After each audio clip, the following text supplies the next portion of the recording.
गुरुर्ब्रह्मा गुरुर्विष्णू गुरुर्देवो महेश्वरा गुरु साक्षात परब्रह्म तस्मै श्री गुरवे नमः. श्री गणेश दत्त गुरुभ्यो नमः. परमपूज्य श्री रामकृष्ण सरस्वती महाराजांना वंदन करून त्यांनी दिलेल्या मार्गदर्शनपर आशीर्वादाचे मी पठण करीत आहे.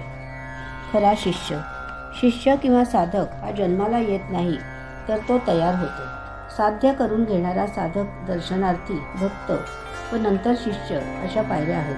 गुरुभक्तीत आपल्याला संसार सागरातून पहिलं तीराला नेण्यास समर्थ आहे. मनोभावे सेवा करणारे भक्त किंवा शिष्य माझ्यावर गुरु कृपा केव्हा करतील याची कधीही वाट पाहत नाही. गुरूंनी सांगितलेली सर्व कामे निमूटपणे करतात. दिलेल्या मार्गदर्शनानुसार साधना करतात. डोक्यावर प्रत्यक्ष हात ठेवून श्रीगुरु कृपा प्रदान करतात असे नाही, तर फक्त कृपा दृष्टीने त्यांच्याकडे पाहतात. त्यावेळी त्यांच्या बुद्धीच्या ठिकाणी प्रत्यक्ष परमेश्वर वास करतो व त्याचे मन विकारांकडून विकासाकडे जाते.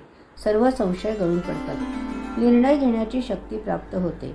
माझ्या डोक्यावर श्री गुरूंनी कधीही हात ठेवला नाही, तर माझी जेव्हा गुरूंची प्रथम भेट झाली त्यावेळी त्यांनी विशेष कृपादृष्टीने आमच्याकडे पाहिले व सर्व रस्ता दिसला. आपण कोठून आलो, कोठे आहोत व कोठे जायचे आहे यासहित सर्व कार्याची व्याप्ती लक्षात आली. शिष्य होणे अवघड आहे. श्रद्धा व भक्ती स्थिर झाल्याशिवाय व आपल्या गुरूंविषयी नितांत व उत्कट प्रेमाची भावना उत्पन्न झाल्याशिवाय कर्तव्य हातून कधीही घडणार नाही. नंतरच उत्कृष्ट भाव उत्पन्न होईल. हा भाव कृतीने सिद्ध व्हावा लागतो. अशा भक्तांना गुरूंचा कधीही कंटाळा येत नाही. नित्य त्यांचे सहवासात राहावे असे वाटते. मनाची ग्रहण करण्याची शक्ती सदैव जागी राहते. असे भक्त कधीही मागे पडणार नाहीत. ते उत्तम शिष्य होऊन परमपदावर गेल्याशिवाय राहणार नाहीत. ज्या गुरूंच्या अनुग्रहाने शिष्यांची तृप्ती होते ते गुरु आपल्या हृदयामध्ये स्थिर झाले पाहिजेत.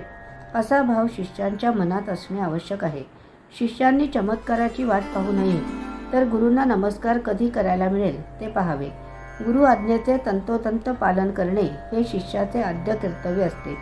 गुरूंनी जे कार्य हाती घेतले ते कार्य आपलेच आहे अशी शिष्यांची धारणा असावी लागते. गुरु सहवासात मनातील संशय पूर्ण दूर व्हायला हवा. आपल्या गुरूंचे ठिकाणी ईश्वराचे गुण दिसायला लागतात त्यावेळी आपण शिष्य होण्यास पात्र आहोत असे समजावे. नाहीतर अपूर्णत्व आहे. संशयाच्या भूताला थारा देऊ नका, म्हणजे तुम्हीही उत्तम शिष्य बनू शकाल. दैनंदिन साधनेसाठीतील आजच्या या भागाचे पठण परमपूज्य श्री गुरुदेवांच्या चरणी सादर अर्पण. श्री गुरुदेव दत्त.